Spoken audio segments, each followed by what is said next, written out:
Salmos capítulo 1. Versículo 1.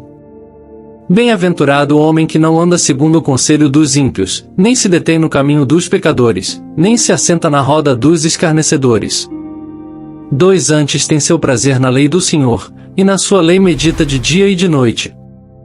3 Pois será como a árvore plantada junto às correntes de águas, a qual dá o seu fruto na estação própria, e cuja folha não cai, e tudo quanto fizer prosperará.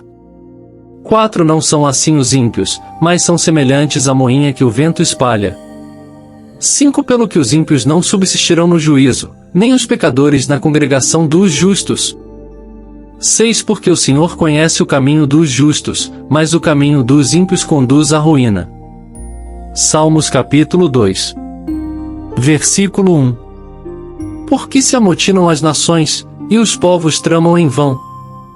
2 Os reis da terra se levantam, e os príncipes juntos conspiram contra o Senhor e contra o seu ungido, dizendo: 3 Rompamos as suas ataduras, e sacudamos de nós as suas cordas. 4 Aquele que está sentado nos céus se rirá, o Senhor zombará deles. 5 Então lhes falará na sua ira, e no seu furor os confundirá, dizendo: 6 Eu tenho estabelecido o meu rei sobre Sião, meu santo monte. 7 Falarei do decreto do Senhor, ele me disse: Tu és meu filho, hoje te gerei. 8 Pede-me, e eu te darei as nações por herança, e as extremidades da terra por possessão. 9 Tu os quebrarás com uma vara de ferro, tu os despedaçarás como a um vaso de oleiro. 10 Agora, pois, ó reis, sede prudentes, deixai-vos instruir, juízes da terra. 11 Servi ao Senhor com temor, e regozijai-vos com tremor. 12 Beijai o filho, para que não se ire, e pereçais no caminho, porque em breve se inflamará a sua ira. Bem-aventurados todos aqueles que nele confiam. Salmos capítulo 3. Versículo 1. Senhor, como se tem multiplicado os meus adversários. Muitos se levantam contra mim. 2 Muitos são os que dizem de mim, e não há socorro para ele em Deus. 3 Mas tu, Senhor, és um escudo ao redor de mim, a minha glória, e aquele que exulta a minha cabeça. 4 Com a minha voz clamo ao Senhor, e ele do seu santo monte me responde. 5 Eu me deito e durmo, me acordo, pois o Senhor me sustenta. 6 Não tenho medo dos 10 milhares de pessoas que se puseram contra mim ao meu redor. 7 Levanta-te, Senhor. Salva-me, Deus meu. Pois tu feres no queixo todos os meus inimigos, quebras os dentes aos ímpios. 8 A salvação vem do Senhor, sobre o teu povo seja a tua bênção. Agora fiquem com a explicação dos capítulos 1 ao 3. Explicação do capítulo 1. O livro de Salmos é uma coleção de poemas e cânticos que expressam uma variedade de emoções humanas, incluindo louvor, gratidão, arrependimento, tristeza e confiança em Deus. O capítulo 1 é frequentemente considerado como uma introdução ao livro como um todo, estabelecendo um contraste entre o caminho do justo e o caminho do ímpio. Aqui está uma explicação detalhada do capítulo. Versículo 1. Este versículo introduz o tema central do capítulo e do livro de Salmos como um todo: a felicidade e a bênção daqueles que seguem os caminhos de Deus. Aqui, o salmista descreve 3 tipos de pessoas: os ímpios, os pecadores e os zombadores. O ímpio é aquele que vive em desobediência a Deus. O pecador é aquele que comete transgressões conscientemente. E o zombador é aquele que ridiculariza as coisas de Deus. O salmista destaca que a felicidade não está em seguir essas direções, mas em evitar esses caminhos. Versículo 2. Aqui, o salmista contrasta o justo com os ímpios. Enquanto os ímpios buscam seus próprios interesses e conselhos, o justo encontra alegria na lei de Deus e medita nela constantemente. Isso destaca a importância da meditação na palavra de Deus para a vida do justo. Versículo 3. O versículo 3 usa uma poderosa imagem para descrever a vida do justo. Assim como uma árvore bem plantada junto a fontes de água, o justo é sustentado e próspera espiritualmente. A referência aos frutos no tempo certo indica uma vida de produtividade e maturidade espiritual, enquanto a promessa de prosperidade sugere que Deus abençoa os caminhos daqueles que o seguem. Versículo 4. Este versículo continua o contraste entre os caminhos do justo e do ímpio. Enquanto o justo é comparado a uma árvore frutífera, o ímpio é comparado à palha que é facilmente soprada pelo vento. Isso simboliza a transitoriedade e a fragilidade da vida dos ímpios, que não tem uma base sólida. Versículo 5. Este versículo fala das consequências dos caminhos dos ímpios e pecadores. Eles serão excluídos da comunidade dos justos e não permanecerão firmes no julgamento de Deus. É uma afirmação da justiça divina, que eventualmente separará os justos dos ímpios. Versículo 6. O último versículo do capítulo 1 resume o contraste entre os caminhos do justo e do ímpio. Enquanto o caminho do justo é aprovado pelo Senhor e leva à bênção e à vida, o caminho do ímpio leva à destruição e à perdição. É uma reiteração da ideia central de que a verdadeira felicidade e bênção vem de seguir os caminhos de Deus. Explicação do capítulo 2. O livro de Salmos é uma coleção de poemas e cânticos que abrangem uma variedade de temas, incluindo louvor, adoração, lamentação, sabedoria e oração. O capítulo 2 do livro de Salmos é um salmo messiânico, muitas vezes interpretado como uma profecia sobre o reinado do Messias. Aqui está uma explicação detalhada do capítulo. Versículo 1. Este versículo introduz o salmo com uma pergunta retórica, indagando por que as nações estão se rebelando e conspirando sem razão contra o Senhor e seu ungido, ou Messias. Versículo 2. Aqui é retratada a imagem de líderes mundiais se unindo e conspirando contra Deus e contra o seu ungido, que é o Messias. Essa conspiração é vista como fútil diante do poder e da soberania de Deus. Versículo 3. Os líderes rebeldes estão considerando se libertar do domínio de Deus e de seu Messias, representado como se estivessem quebrando as ataduras e cordas que os mantêm sujeitos à vontade divina. Versículo 4. Deus, que reina nos céus, olha para a conspiração das nações com desdém e riso.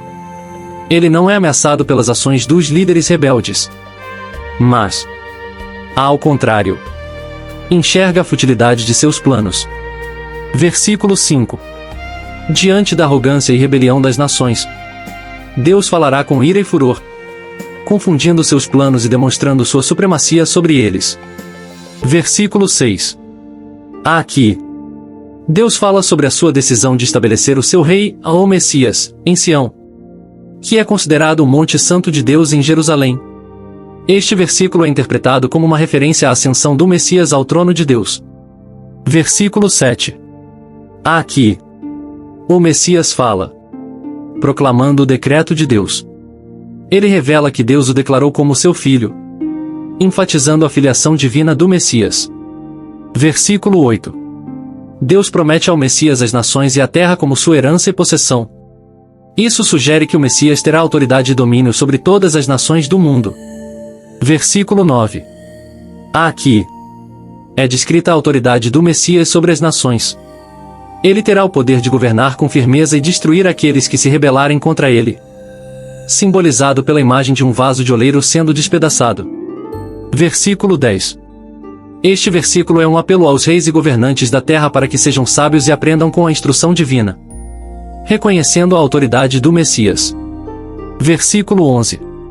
Os líderes são exortados a servir ao Senhor com reverência e alegria, reconhecendo sua soberania e submetendo-se ao seu governo. Versículo 12. Este versículo encerra o salmo com um aviso e uma promessa. Os líderes são instruídos a render homenagem ao Filho, ou Messias, reconhecendo sua autoridade e buscando refúgio nele para evitar a ira divina. Aqueles que confiam no Messias são abençoados e encontrarão segurança em sua proteção. Explicação do capítulo 3. O Salmos 3 é um dos salmos de Davi e é classificado como um salmo de lamentação e confiança. Ele foi escrito por Davi enquanto ele estava fugindo de seu filho Absalão, que havia se rebelado contra ele. Este salmo retrata os sentimentos de Davi em meio à adversidade e sua confiança em Deus para proteção e salvação. Aqui está uma explicação detalhada do capítulo. Versículo 1. Davi expressa sua angústia diante do grande número de seus inimigos. Ele se sente cercado por adversários que estão se levantando contra ele, causando preocupação e medo. Versículo 2. Além da quantidade de inimigos, Davi também está ciente dos comentários e zombarias daqueles que duvidam de sua capacidade de receber ajuda de Deus. A palavra Selá é uma pausa para reflexão sobre a afirmação anterior. Versículo 3. Aqui, Davi muda o foco para sua confiança em Deus. Ele reconhece que, apesar da quantidade e da descrença dos inimigos, o Senhor é seu protetor e fonte de honra. Deus é comparado a um escudo que o protege e exalta sua cabeça, trazendo-lhe dignidade e segurança. Versículo 4. Davi declara que ele clama ao Senhor em oração em meio à sua aflição. E Deus responde do seu santo monte, indicando sua presença e prontidão para ajudar. Mais uma vez, a palavra Selá convida a reflexão sobre a comunicação entre Davi e Deus. Versículo 5. Mesmo em meio à adversidade e perigo, Davi encontra paz e descanso na confiança de que o Senhor o sustentará. Ele não é consumido pelo medo ou pela ansiedade, mas pode dormir tranquilamente sabendo que Deus está cuidando dele. Versículo 6. Davi declara sua coragem diante das multidões de inimigos. Sua confiança em Deus é tão forte que ele não teme a quantidade esmagadora de seus oponentes. Versículo 7. Aqui, Davi clama a Deus para intervir em seu favor. Ele pede por salvação e justiça, confiando que Deus punirá seus inimigos e os impedirá de prejudicá-lo. Versículo 8. Davi reconhece que a salvação vem exclusivamente de Deus. Ele ora para que a bênção de Deus esteja sobre seu povo, indicando uma expressão de desejo por proteção e prosperidade para todos aqueles que pertencem a Deus. Mais uma vez, a palavra Selá convida a reflexão sobre esta verdade. Oração da manhã. Senhor, no silêncio deste dia que amanhece, venho te pedir paz, a sabedoria e a força. Quero olhar o mundo com olhos cheios de amor, ser paciente, compreensivo, justo, calmo e alegre. Quero ver teus filhos como o Senhor mesmo os vê, e ver somente o bem em cada pessoa que passar pelo meu caminho. Te agradeço, ó Senhor, pela dádiva de abrir meus olhos nessa manhã mais uma vez, de poder estar por mais um dia junto com minha família. Abençoe, preserve e proteja minha família de todo mal. Amém. Se você acompanhou o vídeo até o final, provavelmente você gostou do conteúdo. Então nos ajude dando like no vídeo, se inscrevendo no canal e ativando o sininho para não perder nenhum vídeo. Tchau. Até logo. E fiquem na paz do Senhor.